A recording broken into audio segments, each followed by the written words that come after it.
Muy bien, muy bien. Ahora sí ya estamos grabando. Eh, Entonces, Iniciamos entonces con nuestra presentación. Nos va a acompañar, como les decía, el profesor Ricardo Gutiérrez de la Universidad San Buenaventura de Cartagena. Él es especialista en terapia familiar con maestría en educación y es docente en la Universidad de San Buenaventura en Cartagena. Aquí de la Universidad Americana me encuentro quien está hablando en este momento. Yo soy Mauricio Gabriel Pareja Baiter, soy docente también de tiempo completo acá en la Universidad Corporación Universitaria Americana de Barranquilla y vamos a compartir este encuentro sobre la Escuela de Milán. La primera parte va a estar a cargo del profesor Ricardo, quien nos va a presentar los fundamentos de la Escuela de Milán y como contraparte yo voy a hacer la segunda sección en donde vamos a mirar la parte crítica, como una mirada crítica a la Escuela de Milán. Es importante entender que las clases de espejos nos facilitan el acercamiento más allá de las distancias físicas y también nos permiten abrir el diálogo para escuchar distintas opiniones. Entonces, vamos a hablar el profesor Ricardo, voy a hablar yo, pero también ustedes tienen derecho a participar. Es una clase en la que todos estamos invitados a participar. Entonces, bienvenidos todos. Escuchamos al profesor Ricardo, quien va a hacer la primera parte de la presentación. ok, bueno, entonces, pues dándole la bienvenida a quienes se están conectando, al doctor Pareja, que ya tenemos la oportunidad de haberlo escuchado acá. Algunos de los estudiantes aquí pues también tienen pues el recuerdo fresco de lo trabajado durante la cátedra con su ponencia sobre Pareja. Entonces, dentro de las escuelas de terapia familiar, una de las más reconocidas es la Escuela de Milán. Y tiene su nombre porque se inicia precisamente en esta ciudad. ¿De dónde? ¿De dónde? De Chalán, de Italia. Muy bien, entonces tenemos la Escuela de Milán.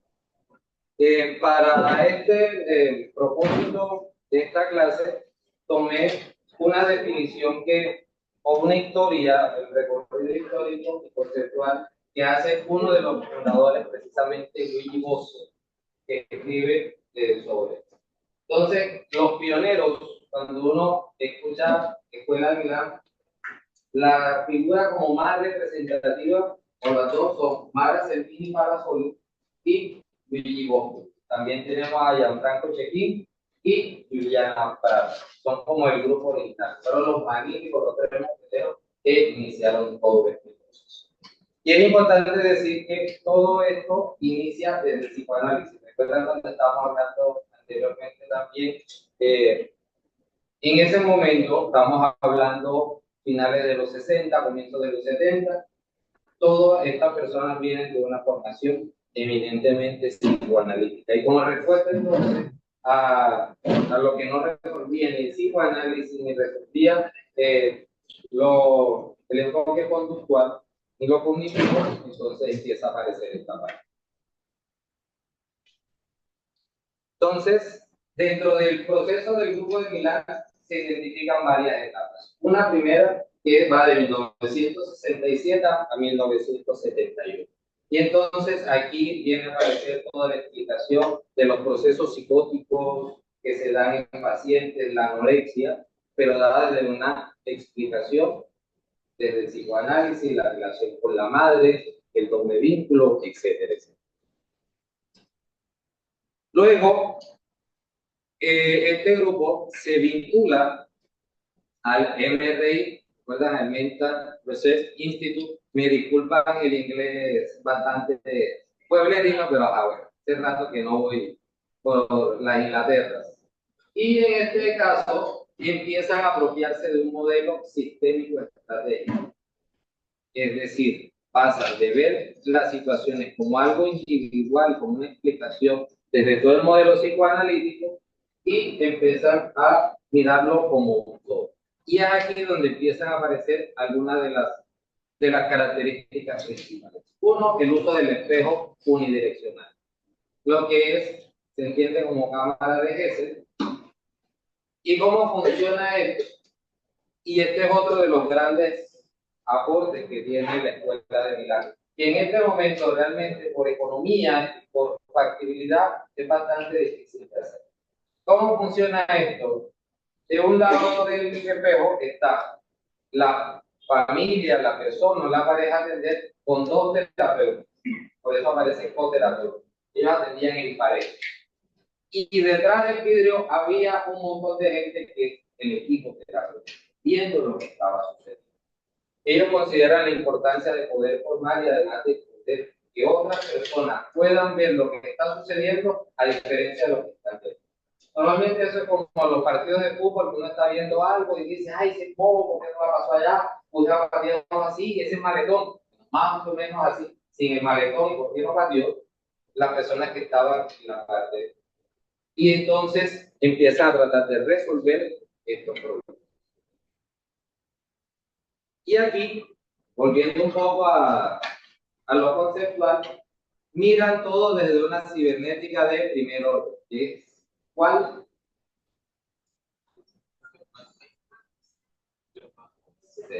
Los observadores, también. El observador. Yo como externo miro y puedo definir qué es lo que está sucediendo. Y aparece entonces también la construcción de una hipótesis sistémica. Y la hipótesis implica tratar de dar respuesta a lo que está sucediendo. Y hay una metáfora que ellos utilizan que es la del juego familiar. Y entonces, ¿qué sucede? De la teoría de los juegos, cuando uno está en la casa, ahorita que escuchaba una conversación aquí, decía, yo a mi mamá no le respondo, a mi papá sí. Y entonces eso implica que hay unas interacciones y hay unos movimientos que si yo sé que quiero volarle la piedra a mi papá, yo sé que le digo esta vaina y responde de esta otra. Si yo quiero que me den el permiso, me pongo a barrer, a oficio, no salgo, no estoy en el celular, dejo todo limpio, no sé cuántos de ustedes, de los que están aquí presentes, del más acá o del más allá, hayan hecho ese tipo de ejercicios para conseguir cosas. Eso hace parte de lo mismo que ahorita que hablábamos de, me voy de la casa, me duele el pecho, me voy. Entonces eso hace parte de los juegos, me privo, me enfermo, digo que no te voy a hablar. Entonces la hipótesis, Luigi Boccolo menciona que las hipótesis deben ser como una cerradura, como una llave para cada cerradura. Todos sabemos que, a menos que sea una llave maestra, cada cerradura tiene su propia llave que funciona. Lo mismo debe suceder con la hipótesis. La hipótesis que se construye debe servir entonces para esa familia, no serviría para ninguna otra. Retomando una pregunta que me hicieron, profe, ¿cuál es la mejor familia? La que le sirve a cada uno. Y empiezan a centrarse en todos los procesos de comunicación. Recuerden que en Palo Alto, donde se encuentra el MRI, estaba Paul Watzlawick. Recuerden todo lo que vimos de las acciones de la comunicación y demás, entonces empiezan a centrarse en ese aspecto. Luego, salen de lo estratégico y se quedan como en un espacio de un modelo sistémico puro que va más o menos del 75 hasta el 70. Y aquí aparecen los tres grandes rasgos distintivos de la Escuela de Milán también y la forma, lo menciona Boccolo, aquellos parámetros que van a dirigir el proceso terapéutico. La hipotetización, que no es construir en sí mismo la hipótesis, sino, o la hipótesis en sí, sino todo el proceso de construir. Entonces resulta que cuando yo hago una hipótesis, ¿cómo la hago? No solamente quién la arma, sino cómo se hace. Hablamos de la circularidad y es entender que Songo le dio a Borondongo, Borondongo le dio a Bernabé y así sucesivamente. Es entender cómo se van dando determinadas circunstancias que van afectando no en una sola persona, sino de forma de circularidad. Incluso Gregory Bateson no habla en algún momento de la circularidad, sino de la espiralidad, porque en el tiempo las cosas van cambiando, dependiendo del ciclo vital. Y la neutralidad, esto tiene unos bemoles, porque neutralmente no somos. Es posible que al momento, no sé si me estén viendo, me ven el movimiento del pelo allá lo que está. Entonces, cuando vieron, o con lo que yo estoy diciendo, en sí les va generando algo a las personas. Cuando nosotros vemos a alguien, de entrada, literalmente experimentamos algo. Por lo tanto, neutral no podemos ser. Mira la otra con el pelo pintado. Mira que con el tatuaje. Ya este no pudo conseguir trabajo sino consciente. Cualquier cosa que yo pueda pensar o decir, ¿cierto? Desde el tono de voz que nos puede evocar cosas, difícilmente somos neutrales. Y además de eso, que como personas tenemos nuestra propia historia, y si yo voy a hablar de un abandono, y a mí me abandonaron, hable, bienvenido al club, lloremos juntos, si no lo tengo resuelto. O me puedo poner del lado del abandonado y no del mal padre que está en ese caso, ¿cierto? Luego, en 1979, hay una decisión del club. Servini, Mara Servini y Juliana Prata abren compo aparte y Luigi Boccolo y Check-in, pero no desde los vuelos, pues por aparte. Algo que se le reconoce mucho a Mara Servini es su intención investigativa.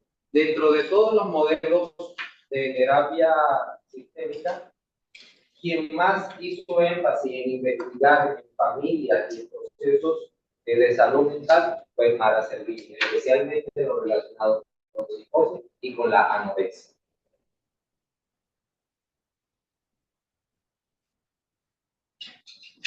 Y entonces dentro del modelo empiezan a haber cambios y se pasa de la cibernética de primer orden, que es de los observadores, a una de cibernética de segundo orden, de los sistemas observantes. Y empezamos a ver ahí cómo se cuestiona lo de la neutralidad. Al fin y al cabo, nuestra neutralidad o nuestra manera de cómo ingresamos a la consulta puede estar o va a estar incluido hasta de si pasamos buena noche o no. Si estuvimos en un trancón o no.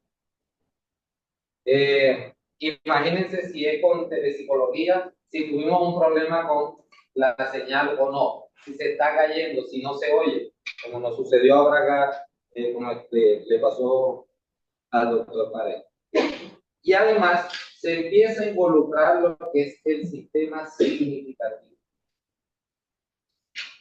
Entonces, lo significativo para la persona, y ahorita que le hice la pregunta sobre significativo, es sistema de relaciones entre las personas involucradas en el problema presentado. Es decir, empieza a incluir, a vincular las relaciones que a veces uno cree que no tienen nada que ver.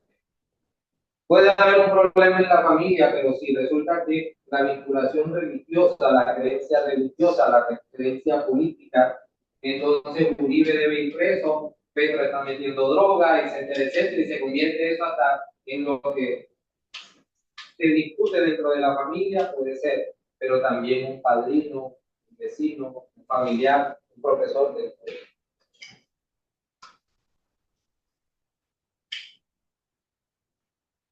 Y entonces también, cuando uno habla del enfoque sistémico, indefectiblemente tiene que incluir estos dos conceptos, el constructivismo y el constructivismo.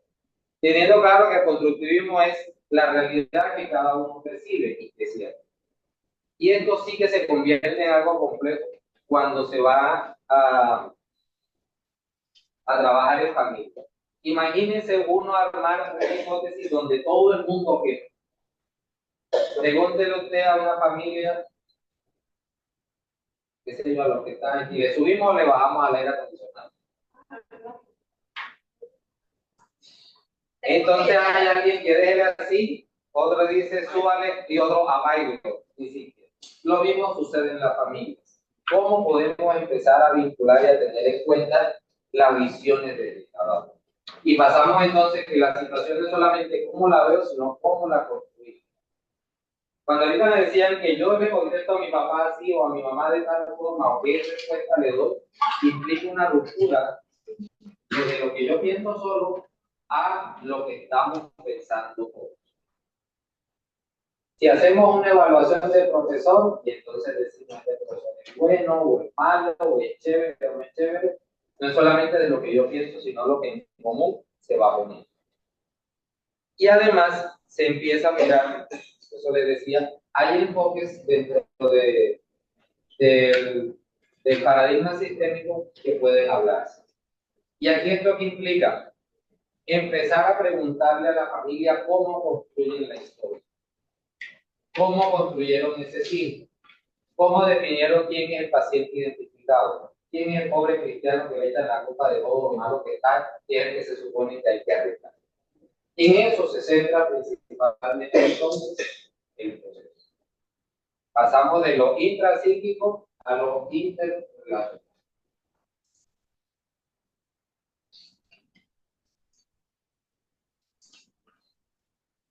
Y ustedes que van para práctica, no sé si de los que están en el más allá también hay algunos que ya vayan o estén en la práctica.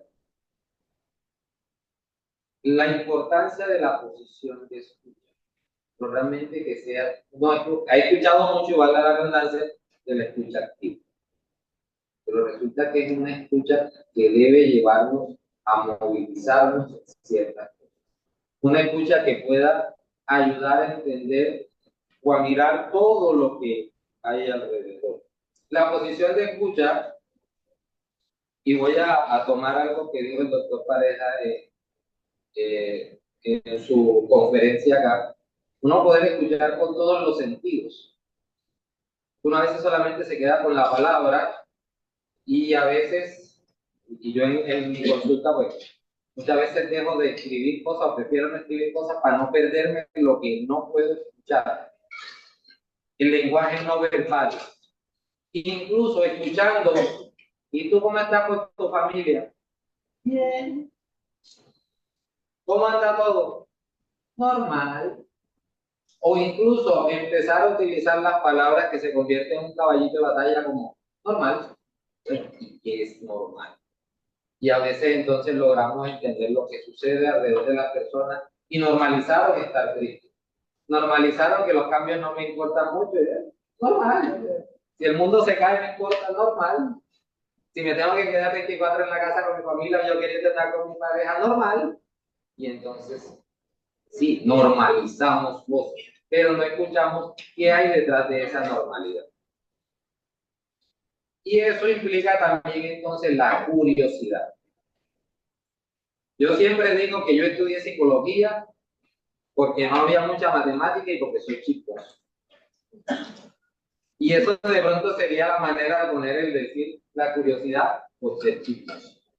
Y curiosidad es curiosidad de abrirse a preguntar de todas las formas posibles. Ayer yo veía con los compañeros de trabajo en el almuerzo sobre una pareja que está en Instagram, que ellos eran una pareja y después se le invitó una mujer. Y llevan como 6, 8 años juntos. ¿Oh? Sí.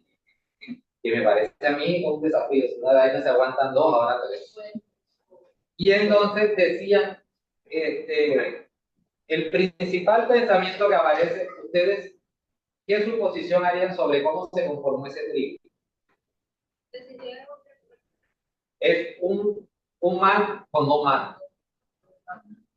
Son 3 manos. No, un hombre y 2 mujeres. ¿Cómo suponen ustedes que se construyó eso? ¿Quién propuso la vuelta? Miren que enseguida de entrada dice que el hombre. Al otro que dice, para mí que fue ella. Pero alguien ha pensado que de pronto la tercera persona que llegó a la relación dijo, me gustan estos dos y me voy a pagar. Puede pasar, esa es la curiosidad de uno pensar y a veces abrirse del campo de...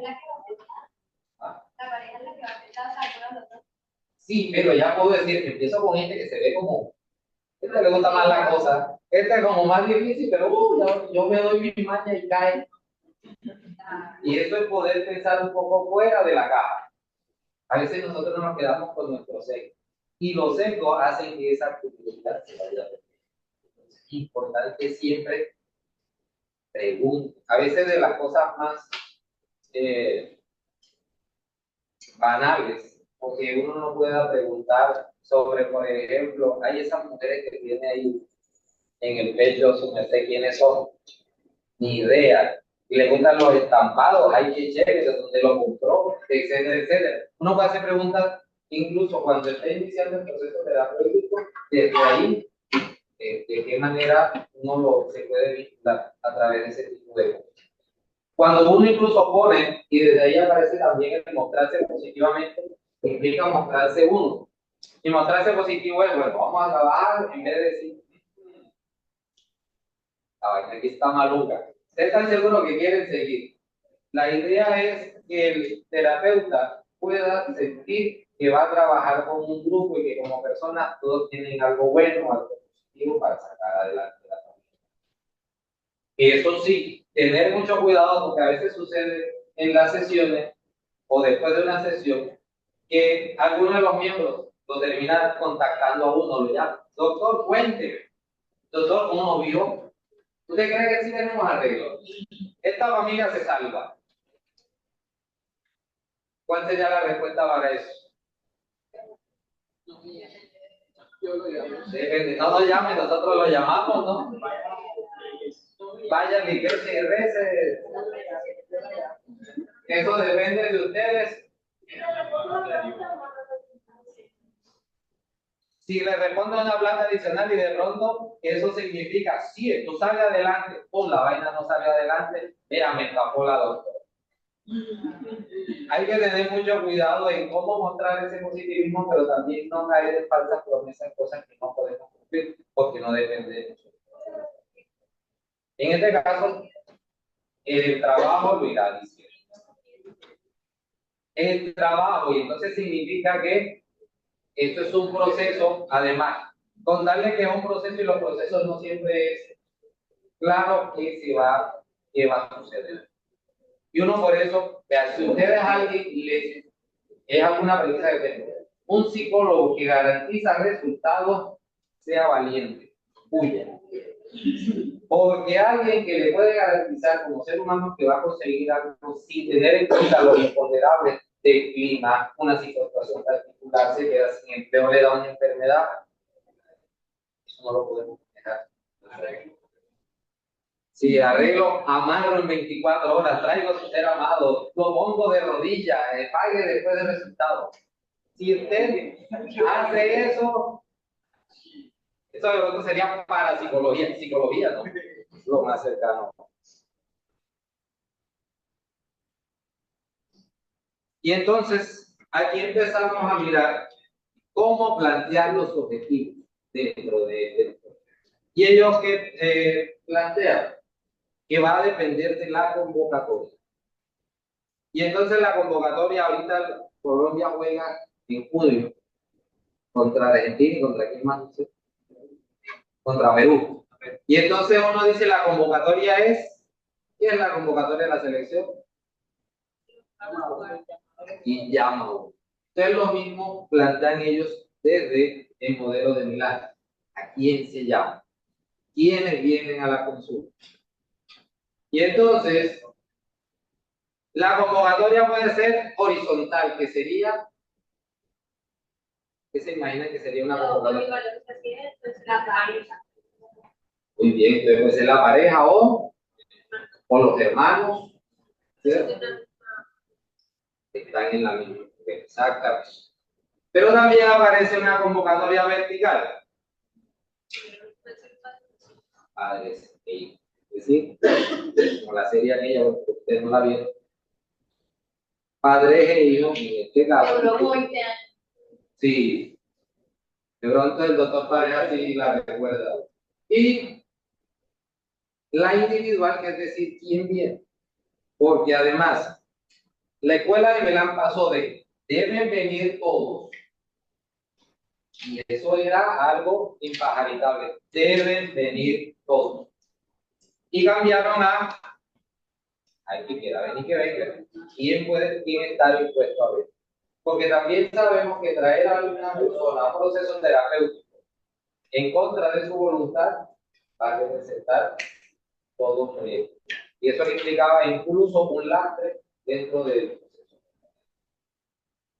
Y además de eso, entonces los objetivos a partir de los temas que van surgiendo en la sesión. Y entonces nosotros veníamos a hablar de cómo hacemos para yo pasar el 24 por fuera de la casa. Y resulta que terminamos hablando, usted de la casa no sale si no es casado. Pero estamos hablando del 24 y ¿por qué terminamos en el matrimonio? ¿Cómo empezamos entonces a construir esos objetivos terapéuticos? Desde lo que va a surgir en la sesión. Y de ahí, importante que el terapeuta plantea que no se sienta el dueño de la sesión, no sea el dueño de la hipótesis, sino que se convierte en una construcción entre consultante y terapeuta.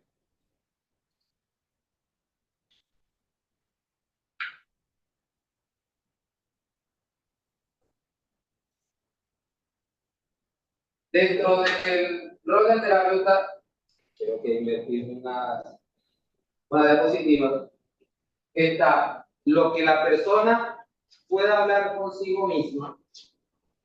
Ahorita creo que Andrea decía, tengo que fallar, tengo que seguir adelante, declaro y manifiesto que esta es la carrera que voy a tener, y entonces, pero además, cuando lo informó, se lo informó a ella misma, pero se lo informó a la familia cuál era la carrera que iba a estudiar.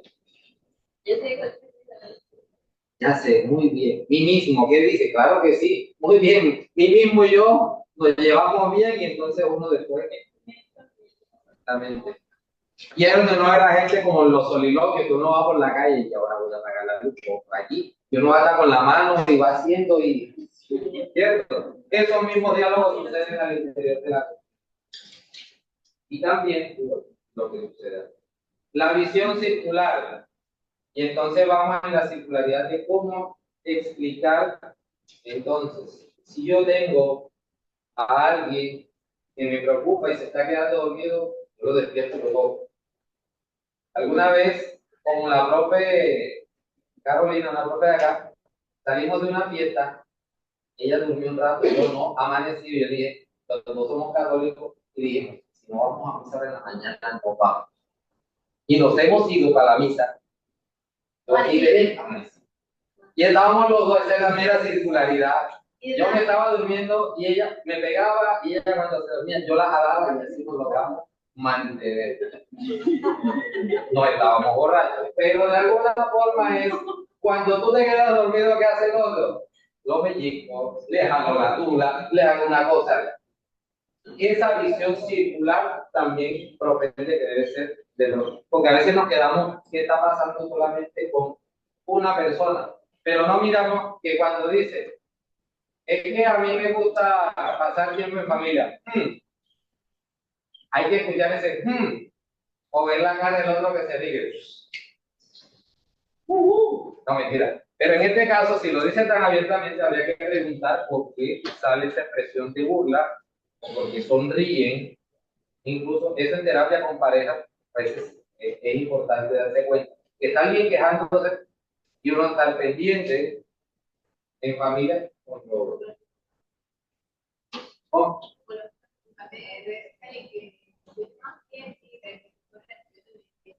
Ok, muy bien. Exactamente, acá están diciendo a alguien que es súper fiel y pone me divierte la publicación.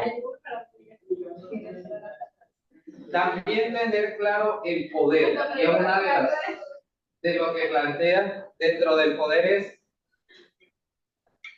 las personas cuando asisten a una atención psicológica están muchas veces esperando que el terapeuta les diga qué hacer, cómo hacer. Si usted me dice que lo deje, yo lo dejo. Si usted me dice que echa a mi hijo de la casa, yo lo dejo. Y eso desde ahí implica entonces una responsabilidad en manejo del poder. Y saber, como les decía ahorita, que no somos totalmente objetivos. Sí, por acá de pronto sí ven alguna distracción, hay un pájaro, un carpintero que está tratando de ingresar a la clase, pero como no ha pagado la matrícula, no lo podemos dejar. Listo.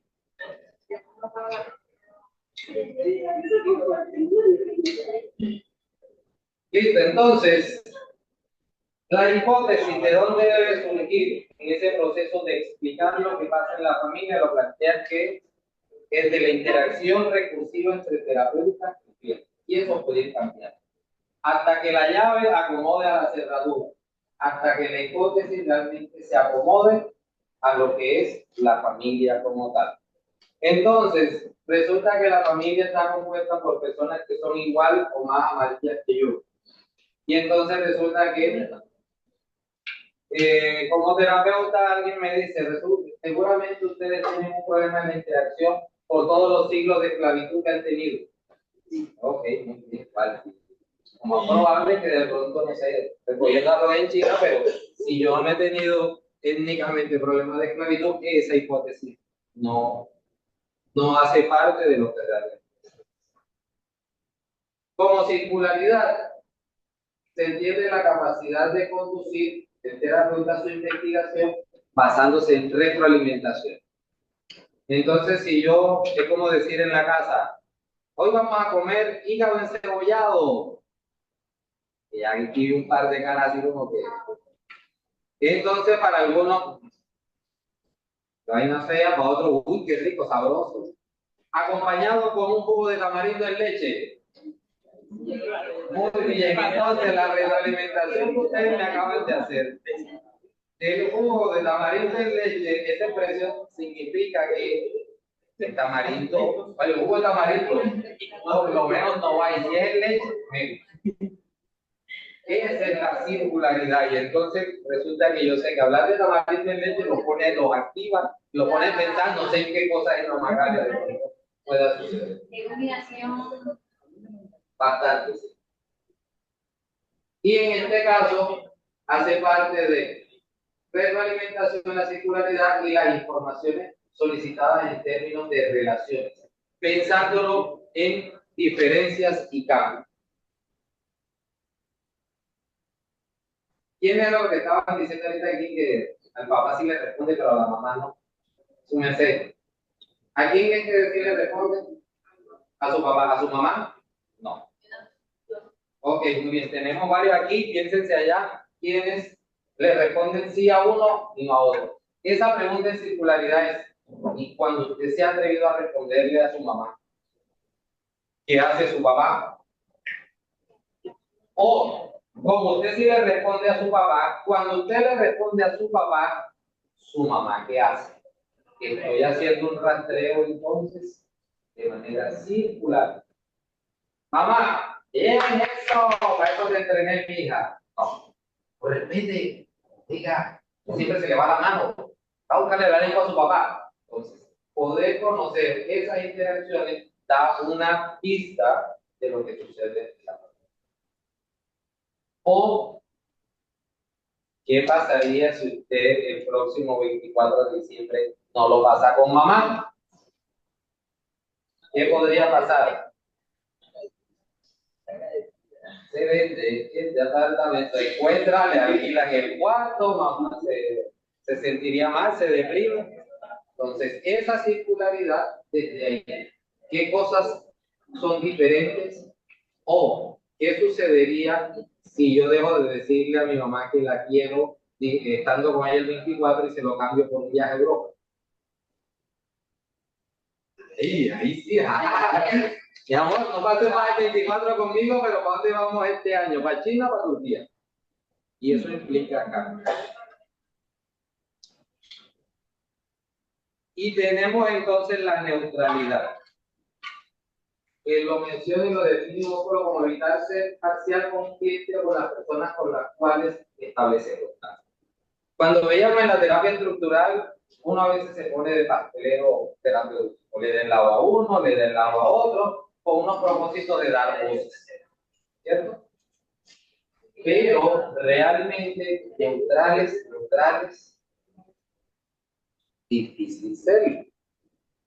Porque además si empiezo a buscar historias que a mí me llegan Imagínense a alguien que esté trabajando y dice, no, sí, eso cuando yo logré tener pelo nuevamente y yo calvo, anda, sí se puede tener pelo.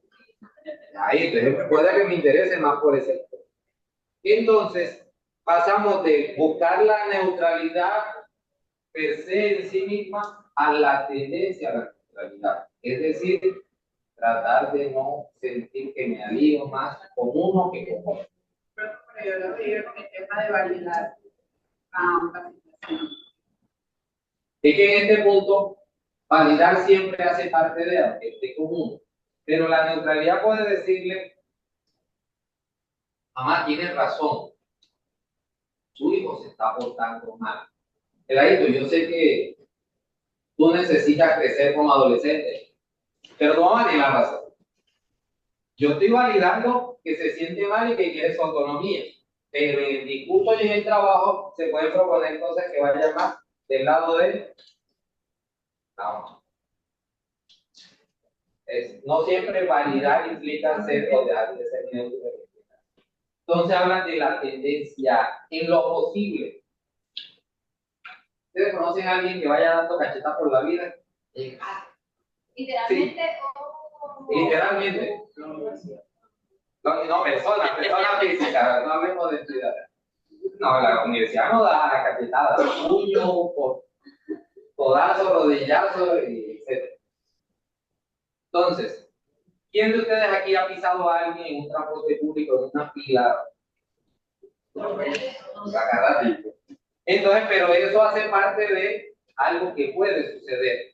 Pero usted imagina una entró en la fila que era de ay, perdón, ay, lo siento. Lo mismo sucede entonces acá en la neutralidad.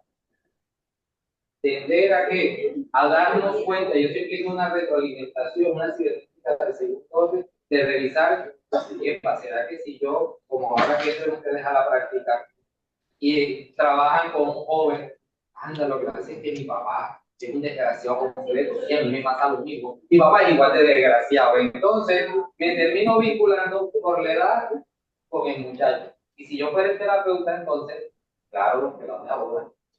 Y eso es posible. Pues yo te vale 1500 y nada más es mejor eso. ¿Cómo? Creo que a alguien se le abrió el micrófono por allá. Muy bien, entonces, en este punto es la neutralidad como lo ve la escuela de. Dentro de la técnica básica, la pregunta, y esto puede parecerse mucho desde el enfoque narrativo, un charlado, pero que las preguntas pueden explicarse en varias formas. Las triáditas. Entonces, si Songo le dio a Borondongo y Borondongo le dio a Bernabé, ¿qué pasa con Bernabé? ¿Te da alguien? No sé si de más allá se la saben que termina sucediendo. ¿Alguien le da a Bernabé?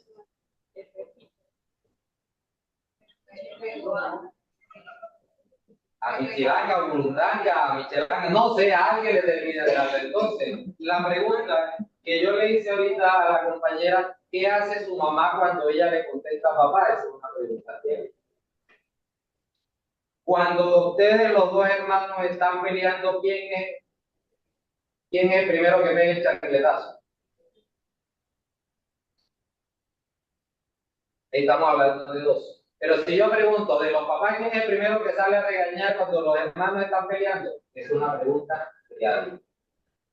De cambios, y entonces pueden aparecer posibles escenarios. Si usted,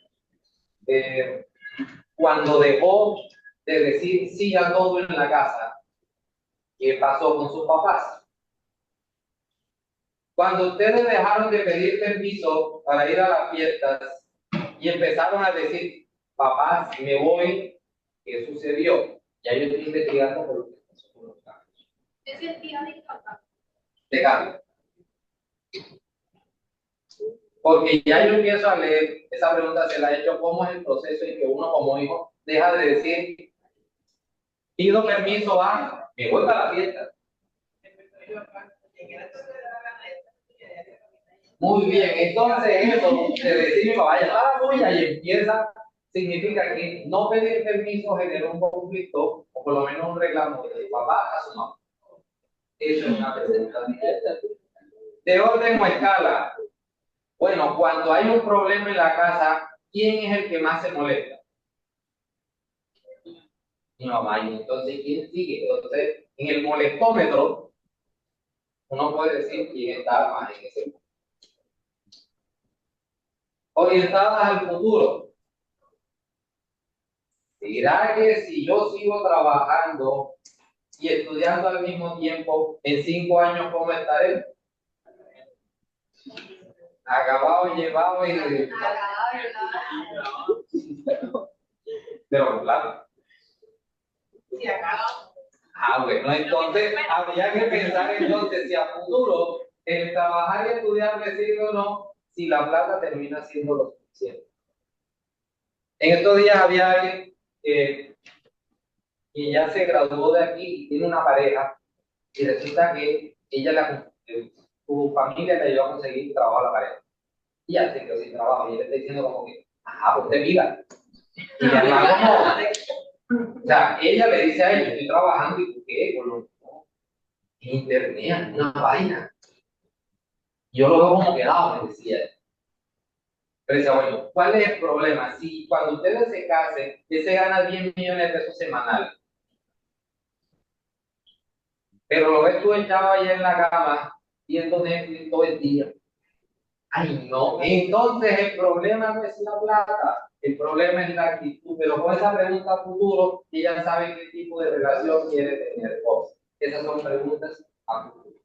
O usted puede decir, ya, ¿y usted durante cuánto tiempo más puede aguantar ese callo? Sí, ha llevado más callo que banderillero mollo. Y entonces, imagínate un banderillero mollo en la corraleja. ¿Cierto? Y pues está hablando del toro, no de ese callo que sé. Ya que estos días un banderillero le pusieron los callos también. Salió por ahí. Y las hipotéticas es, ¿qué pasaría si usted deja de prestarle atención al dolor en el pecho de su papá cada vez que dice que se va a ir de la casa que se va? Se murió, es raro, o me doy cuenta de que es una manipulación, o me deja de hablar, y entonces se murió, ¿y cómo viviría con esa muerte? Son preguntas hipotéticas. Sí, hay algunos que no lo dejan dormir, a otros que sí. Otro aporte que aparece aquí son los rituales. Y ya lo habíamos, creo que mencionado en algún momento, también desde la terapia espiritual. Los rituales es generar algo que suceda en la familia, un acto. Y los rituales tienen un componente simbólico. Si cualquiera de nosotros tiene una creencia religiosa, sabrá que darse la señal, inclinarse, los que son los musulmanes que deben orar mirando hacia la Meca, etcétera, etcétera, hace parte de un simbolismo que tiene un significado.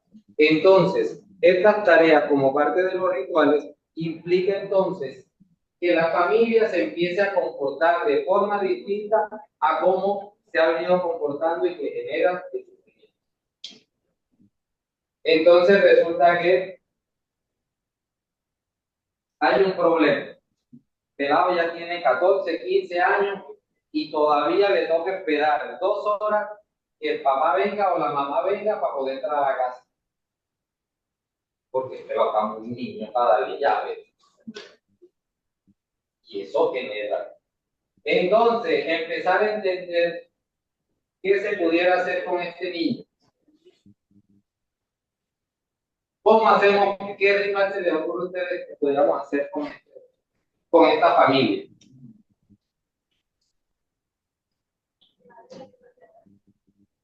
Ok, pero eso, ¿qué tiene de ritual? Eso pasa un montón de gente. ¿Por qué sería un ritual? ¿Por qué sería específico o especial para esa familia? Porque es que además, una de las características que aquí aparece es que tenga un significado para la familia.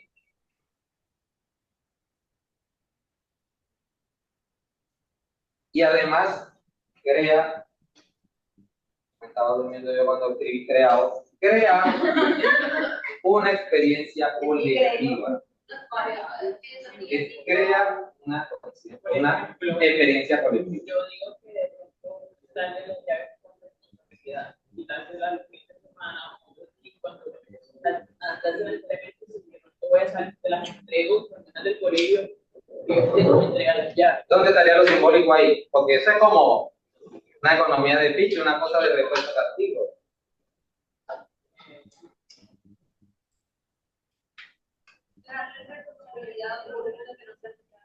Dejar responsabilidad. ¿Cómo es la responsabilidad? ¿Cómo cuál? ¿Cómo se da una responsabilidad?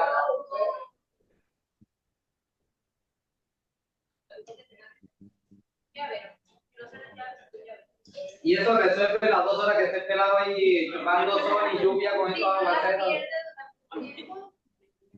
En ese momento no resuelve. Que recuerden también que las familias, las parejas y las personas llegan con un malestar que esperan resolver. Si usted le dice, no espere 2 meses y no bote llavero, pero los 2 meses porque el pelado ahí, lo deja la ruta, lo coge el sol, lo atragaron, le cayó un rayo. Ah, puede pasar. No le haga yo, pero no pasa nada, no suena. ¿Cierto? Entonces, en un caso que leí alguna vez un libro, resulta que al chico, como forma de, como si fuera estilo quinceañero, una cosa así, hicieron un momento especial en el cual en un chico le hicieron la entrega de la llave con algo que significaba, explicándole qué es la llave y qué representaba, porque le estaban entregando el patrimonio que significa una casa.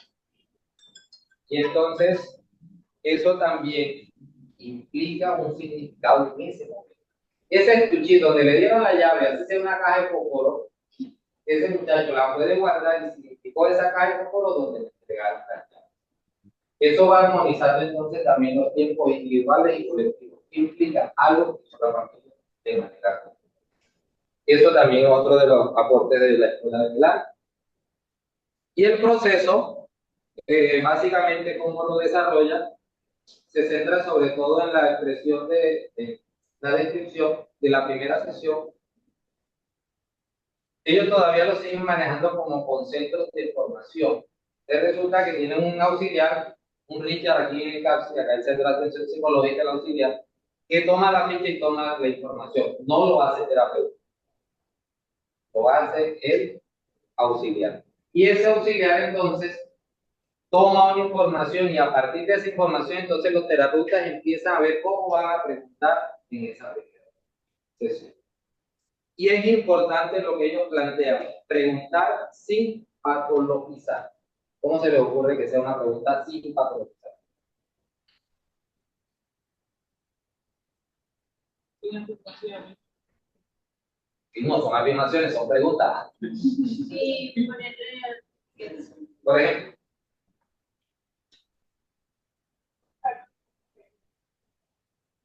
si yo le digo que le da ansiedad, ya le puse un nombre de ansiedad.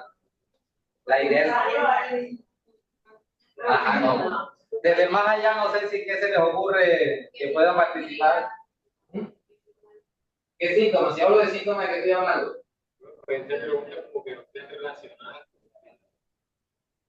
¿Cómo se siente cuando pasa?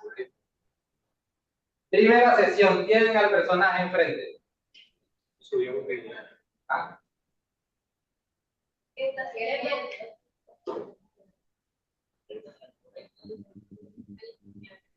¿Cuál es la situación? ¿Cuál es la situación que... Exactamente. ¿Quién lo trajo aquí? Un bus. Bueno, listo. Aparte del bus, ¿qué lo motivó a venir acá? ¿Cierto? De Transcaribe. Entonces, eso implica despatologizar desde ahí, no preguntar qué es la ansiedad, cuáles son los síntomas, sino ellos plantean desde lo que puedan expresarse. ¿Qué les preocupa? ¿Qué los trajo aquí? ¿Qué esperan que suceda en este espacio? Ya yo lo podré empezar. Y también empezar a hablar de ideas de futuro, qué puede pasar. cómo se ve esta familia en 5 años, cómo le gustaría que estuvieran. Y es un poquito de lo que veremos en la siguiente clase con las preguntas milagro. Milagro. Eso te lo voy a dejar ahí como que de pronto alguno mira para que lo busque que es la pregunta milagro. Entonces, porque están pensadas en él, hacia eso va a apuntar. Ni siquiera es centrarse en lo que pasa ahora, sino cómo construyeron esa relación y ese síntoma, y a partir de ahí, con preguntas circulares, con tareas, con prescripciones, se va a trabajar. Es básicamente la propuesta que desarrolla el modelo de milagro. Entonces, profe Mauricio, con eso termina mi parte de la presentación. Muchísimas gracias, profesor Ricardo, y yo creo que todos nos ha quedado totalmente claro cómo funciona ese enfoque sistémico desde la Escuela de Milán. La parte que me corresponde ahorita es mostrar una visión crítica de esa escuela. Evidentemente, no podemos desconocer los muchos logros, los muchos aportes que esta escuela le ofreció al enfoque sistémico y a la psicología en general. Entonces, sin desconocer eso, vamos a mirar algunas críticas que se le hacen a la escuela de Milán. A los estudiantes que están viendo enfoque sistémico, es importante que vean cómo una misma realidad puede tener dos caras.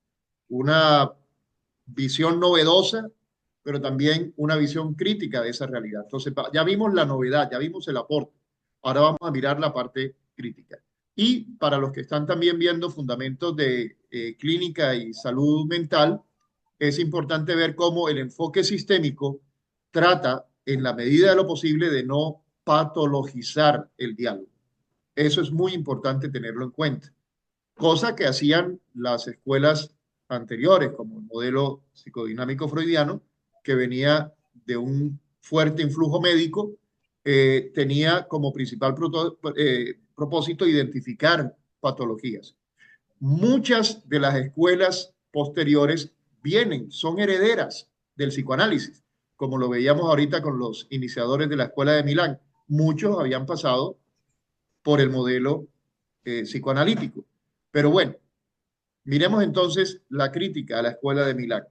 Análisis de vacíos y retos epistemológicos y metodológicos del modelo sistémico estratégico de Milán. Lo primero, lo que estábamos diciendo ahorita, desarrollado por Mara Cerrini Palazzoli y su equipo en los años 70, enfocado en la familia como un sistema, usa las intervenciones estratégicas y usa el pensamiento circular que muy bien nos lo acaba de explicar el profesor Ricardo. Epistemológicamente hablando, todo el enfoque sistémico sabemos que se sostiene sobre 4 pilares. Uno de ellos es el constructivismo, otro es la cibernética, otro es la hermenéutica y el cuarto es lo que conocemos como pensamiento complejo desarrollado por Edgar Morin. La crítica que le voy a hacer aquí en este momento al modelo o a la escuela de Milán apunta a uno de esos pilares, el pilar del constructivismo, concretamente esa visión del constructivismo radical. Si bien propone una postura constructivista, se le critica por mantener implícitamente un control terapéutico sobre la narrativa familiar. ¿Qué significa eso? Jóvenes de la Universidad San Buenaventura, jóvenes de la Universidad Americana. Palabras más, palabras menos. Cuando uno analiza un modelo terapéutico, uno suele identificar los llamados modelos directivos y los modelos no directivos. Los modelos directivos tratan de guiar el diálogo, tratan de guiar, de conducir al paciente a unas metas específicas. El modelo no directivo trata de dejar en libertad el diálogo, trata de dejar en libertad el acompañamiento. El terapeuta trata de incidir lo menos posible en las opiniones, decisiones y en la participación de los pacientes. Acá, la crítica que se le suele hacer epistemológicamente a la Escuela de Milán es que se presenta como un modelo constructivista que va a respetar la libertad del paciente. Sin embargo, en la práctica no lo hace. Propone una postura constructivista, pero implícitamente el terapeuta parece que no suelta el control. Parece que se empeña en mantener el control del proceso terapéutico. Eso contradice su declaración de neutralidad, tema que ya mirábamos también con el profesor Ricardo. ¿Cómo ser neutral? ¿Cómo ser neutral cuando tú trabajas un modelo circular, cuando tú trabajas unas hipótesis que de una u otra forma ya están diciendo qué es lo que tú estás pensando? Es decir, el terapeuta cuando lanza una hipótesis significa que ya tiene una visión del asunto. Entonces, un tercer problema está en el punto del observador, en el problema del observador, el punto de vista del observador. El anterior, decíamos, es la crítica que se le hace desde el constructivismo radical. Se presenta como constructivista y se presenta como constructivista radical, pero en la práctica no opera así. El terapeuta no suelta el control. Acá, la otra crítica que se le hace es que aunque asumen la cibernética de segundo orden, el terapeuta conserva un rol de experto externo. Fíjense, esta crítica se complementa con la anterior. La cibernética de segundo orden nos habla del observador observado, del observador que no es un experto infalible. Sin embargo, aunque asumen la cibernética de segundo orden, el terapeuta sigue manteniendo un papel de experto y experto externo al sistema familiar. Eso implica la co-construcción genuina del cambio. Entonces, ¿cuál es el problema que estamos planteando acá? Está relacionado con el anterior. El terapeuta tiene el control porque el terapeuta es el experto. Entonces, vamos al cuarto punto. Lo anterior tiene que ver con la epistemología, es decir, por la manera como se entiende la ciencia psicológica, la manera como se entiende el quehacer del científico. Ahora miremos la parte metodológica. ¿Cómo opera el terapeuta? La crítica que se le hace aquí es una derivación de las críticas epistemológicas. Si el terapeuta está actuando como el que tiene el control, si el terapeuta está actuando como el experto, como el que sabe y como un experto externo a la familia, pues hay un riesgo implícito que intente manipular a la familia. O en últimas, que termine manipulando a la familia. Imagínense el escenario, una familia que llega, un terapeuta que recibe, un terapeuta que empieza a moldear, a orientar el proceso terapéutico hacia donde él cree que debería dirigirse. Y eso con base en una hipótesis que ya presentó, que ya tiene en su cabeza. Entonces, las intervenciones paradójicas, que son muy propias de este modelo de Milán, las intervenciones paradójicas pueden ser interpretadas como manipuladoras o manipulativas. ¿Qué es una intervención paradójica? Es una paradoja. Es una paradoja. La señora no deja de mirar el teléfono del marido. El marido ya no le da la clave. La señora está molesta, como decimos aquí en la costa, emputada con el marido. Y va donde el terapeuta y le dice su problema. Y se lo dice delante del marido. Y no solo eso, como ya no tiene la clave, entonces está pendiente de si está conectado o no está conectado. Le han dicho de mil maneras que no lo haga. Y entonces ahora el terapeuta le dice Señora, su tarea es mirar desde las 6 de la mañana hasta las 12 de la noche si su marido se conecta o no se conecta. Y me va a presentar un informe cuando volvamos a encontrar cuántas veces lo vio conectado, si miró el teléfono delante de usted. Es decir, le plantea una paradoja a la persona. La pregunta es, ¿de verdad el terapeuta le está ofreciendo eso como una solución o está manipulando? Aquí me acuerdo mi papá cuando veía niñitos llorando. Él decía, voy a aplicarle la psicología inversa. Y mi papá se acercaba donde el niñito y se ponía a llorar más duro que el peladito.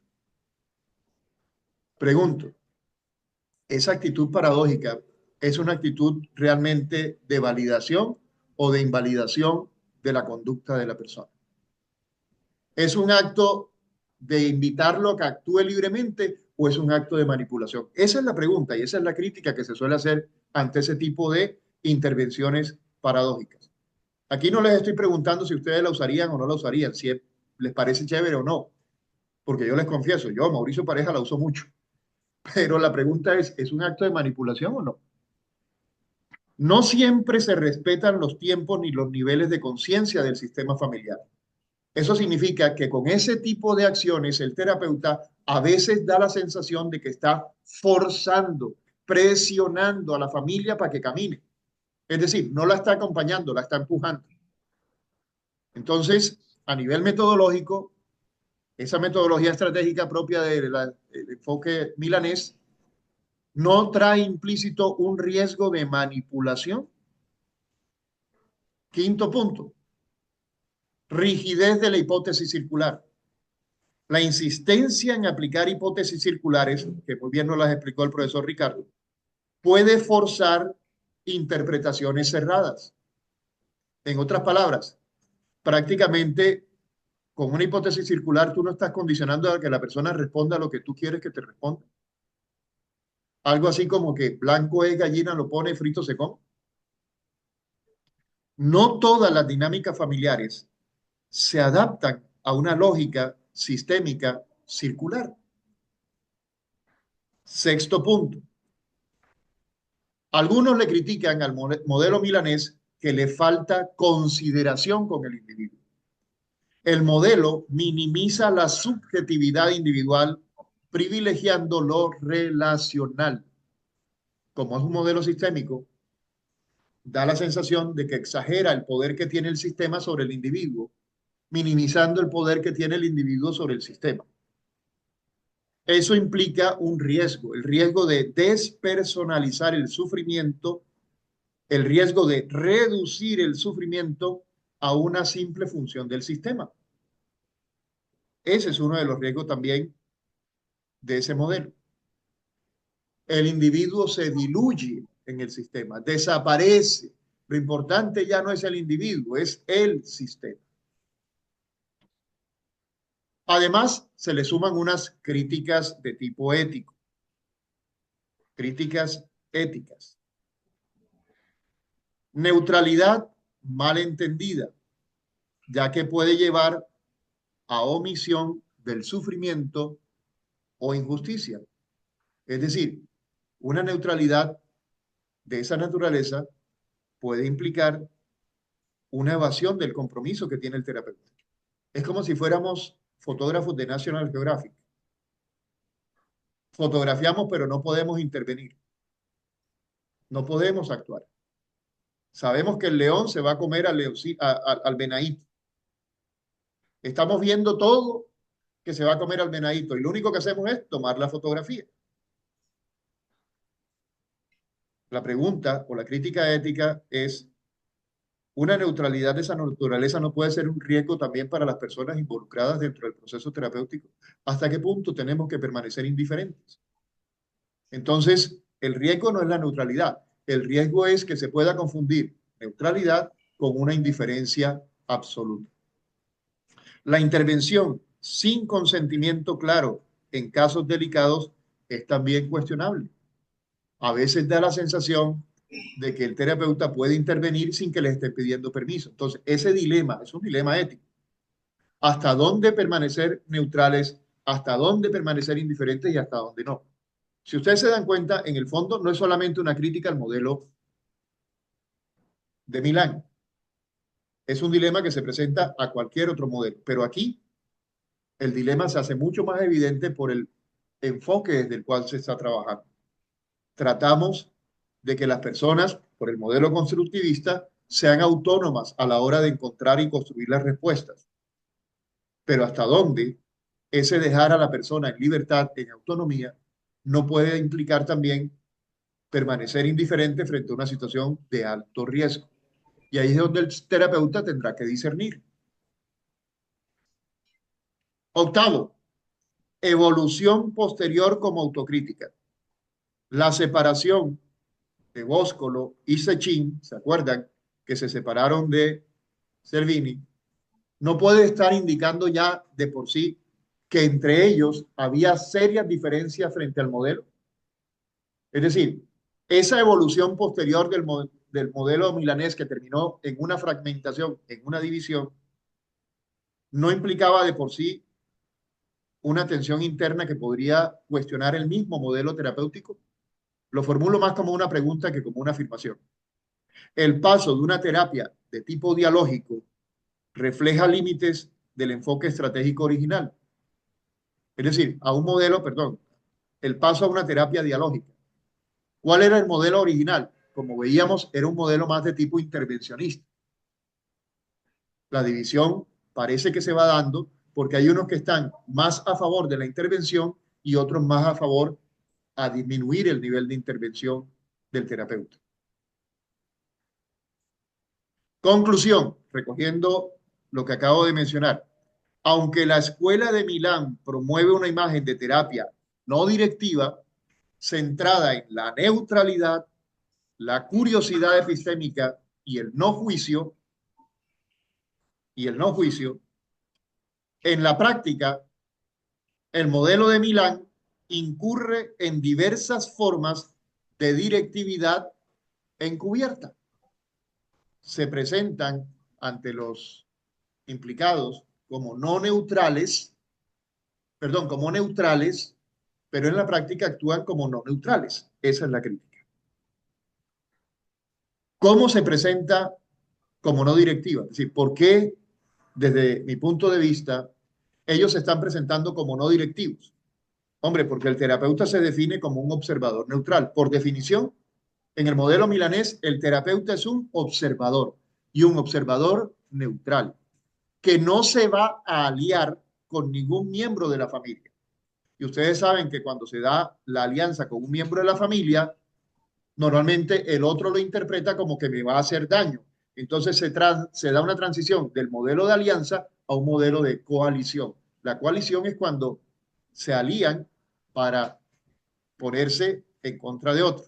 Entonces, acá el terapeuta, por definición, se define como un observador neutral, que no se va a aliar, es decir, no va a hacer coaliciones con nadie. Se evita imponer soluciones directas o interpretaciones cerradas. Es decir, el terapeuta se está presentando como alguien no directivo y como se presenta neutral, él lo que va a decir es que yo no te voy a imponer una solución, yo no te voy a decir qué es lo que tienes que hacer, yo no voy a darte una interpretación única en mi punto de vista. Así se presenta el terapeuta. Se promueve el descubrimiento autónomo del sistema familiar a través de preguntas circulares. Ya las explicó el profesor Ricardo.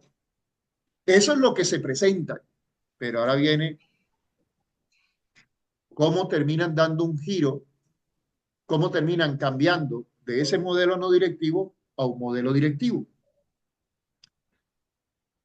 Presuposiciones, o mejor, prescripciones paradójicas. Esa es una de las formas como dan el salto de lo no directivo a lo directivo. ¿Por qué? Porque el terapeuta prescribe y prescribe comportamientos que son paradójicos. Al prescribirlo, es decir, al darle una orden, actúa como no directivo. Perdón, actúa como directivo, no como no directivo. Se le dice al paciente que repita el sistema, lo cual, el síntoma, perdón, que repita el síntoma, lo cual es una intervención planificada que busca manipular el sistema familiar. ¿Captamos? Él va a decir, no te voy a dirigir, tú vas a tomar las decisiones. Y sin embargo, le está diciendo, cuando le prescribe, paradójicamente, le está dando una orden, está actuando de manera directiva. Otro elemento que también utiliza este modelo que puede dar pie a que pensemos que no es un modelo no directivo, sino un modelo directivo, y es el diseño de rituales familiares. También lo explicó el profesor Ricardo muy bien. Diseño de rituales familiares. Intervenciones externas impuestas con la intención de reorganizar jerarquías o roles. Eso es directivo. Tercero, hipótesis circulares. Aunque aparentemente se presentan como hipótesis abiertas, muchas veces esas hipótesis orientan sutilmente la interpretación hacia patrones específicos ya definidos por el terapeuta. En virtud a esos tres elementos, es que yo le presento la crítica al modelo de Milán diciendo que en últimas sí termina siendo un modelo directivo. Se presentan como no directivos, pero terminan actuando como un modelo directivo. Retos actuales para el modelo y con eso finalizamos esta intervención. Retos. Necesidad de integrar subjetividad y narrativa personal. Se necesita una ética del cuidado más allá de la neutralidad. Y por último, se requiere mayor flexibilidad metodológica y mayor apertura para el diálogo intersubjetivo. Esas son, pues, algunas de las críticas que podemos hacerle al modelo. Yo he presentado esas como las más significativas y con eso creo que concluimos nuestra sesión en donde hemos visto el grueso del modelo milanés y algunas críticas significativas a ese modelo milanés. No sé si algunos tienen preguntas que quieran hacerle al profesor Ricardo o que quieran hacerme a mí antes de dar por finalizada la sesión de hoy. Yo invito a los que están aquí adelante, si tienen preguntas, pueden hacerlas. A los que están conectados también pueden hacerlas. Yolimar, Valerie, Keiner, Melanie, Valerie. Y también a los que están en la Universidad San Buenaventura, que han estado aquí atentos a todo lo que hemos estado planteando. No sé, profesor Ricardo, si tiene algo que añadir. Hay algo dentro de un escrito de Bóscolo que habla precisamente, que plantea el eclecticismo, porque como dentro del enfoque sistémico hay muchas herramientas que se pueden utilizar de un enfoque a otro, y entonces hablaba de no mencionarlo como un eclecticismo, sino como un integracionismo, y entonces es poder vincular, por ejemplo, hay un malestar, un síntoma que la persona va que requiere sanar, y entonces utilizar algunos de estos elementos para resolver ese síntoma o ese malestar, y luego volver entonces como al enfoque original desde donde trabaja. Entonces, eso pues, creo que habla mucho de la idea del sufrimiento. Te decía que no siempre va la salud pensando en que alguna enfermedad, pero lastimosamente en salud mental las personas asisten a consulta desde el malestar. Es como la salud en general, casi nadie va a hacer unos exámenes de chequeo, excepto que le vayan a entrar a un trabajo a decirle que está bien. Pero la mayoría no somos de ir a medirnos la presión, el colesterol, sino si no estamos mareados, etcétera, etcétera. Entonces, creo que de la visión de Bóscolo, él va evolucionando mucho hacia esa parte que usted decía de las subjetividades, de ver los tiempos, cómo los maneja, cómo va construyendo esas historias desde la narrativa, e integra la necesidad o el propósito de poder generar un alivio mientras se resuelve el problema más de fondo de la parte. Okay. Bueno, no sé si los estudiantes tienen preguntas que quieran hacer.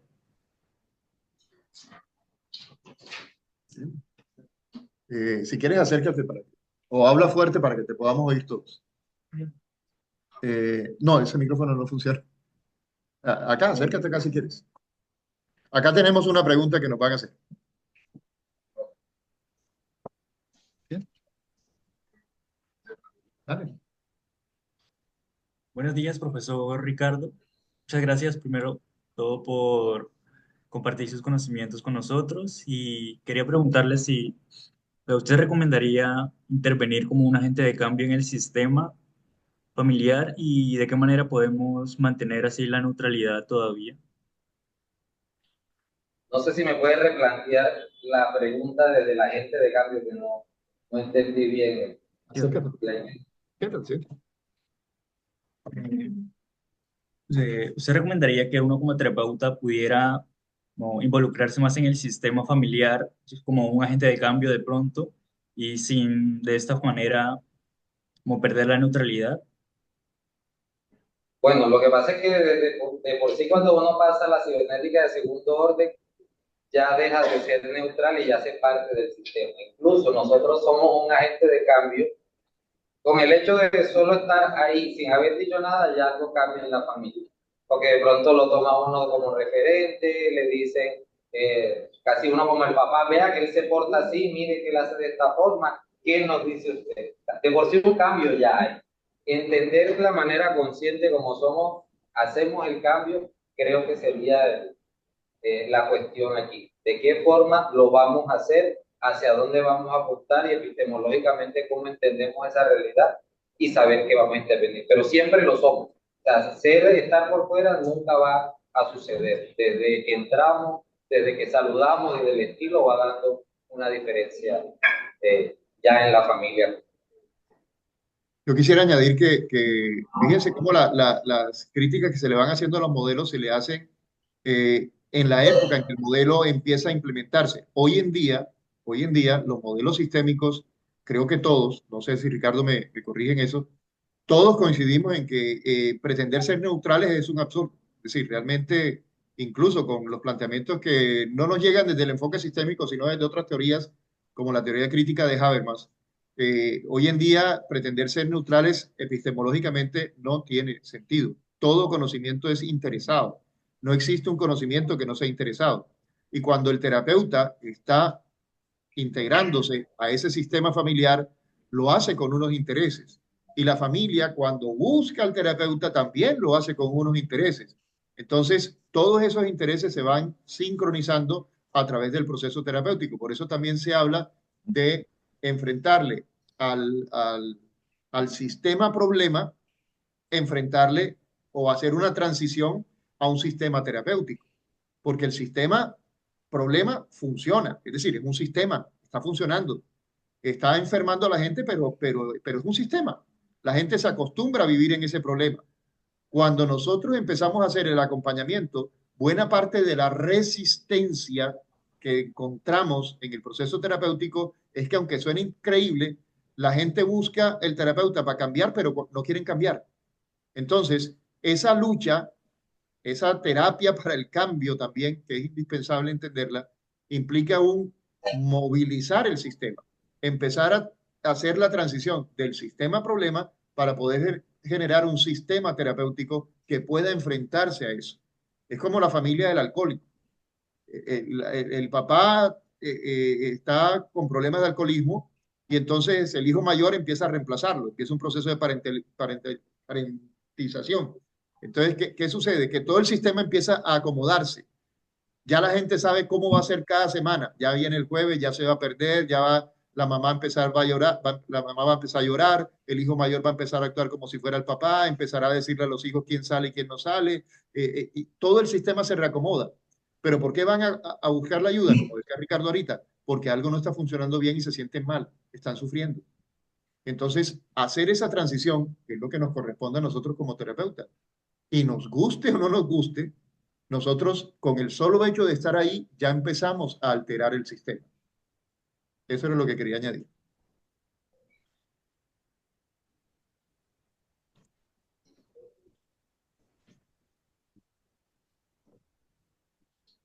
Bueno, Entonces, no, pues agradecer este ejercicio. Creo que sí, pues realmente es la primera vez que tengo la oportunidad de compartir de esta manera en clase espejo y es una experiencia en lo personal bastante enriquecedora. Además, poder escuchar visiones desde alguien que está por fuera, que los estudiantes lo puedan ver, algunos volver a ver, ya conocen parte de su discurso, entonces agradecer por este ejercicio y este combate. Nos vamos a ver el viernes, ¿no? Dios mediante el viernes, sí señor. Sí. Sí, aquí hay unos que van a acompañarme en esa ida a Cartagena. Entonces, allá nos estaremos viendo y los veré también a ustedes, jóvenes, en ese encuentro que tenemos. Sí. Entonces, bueno, muchas gracias y saludos Bueno, a todos el resto del gracias. auditorio. Gracias a ustedes también. Hasta la próxima ocasión. Gracias a los que estuvieron también conectados. Gracias por estar aquí con nosotros y gracias a ustedes que estuvieron aquí también presentes. Hacemos el cierre entonces de nuestra clase de hoy. Muchas gracias y hasta la próxima.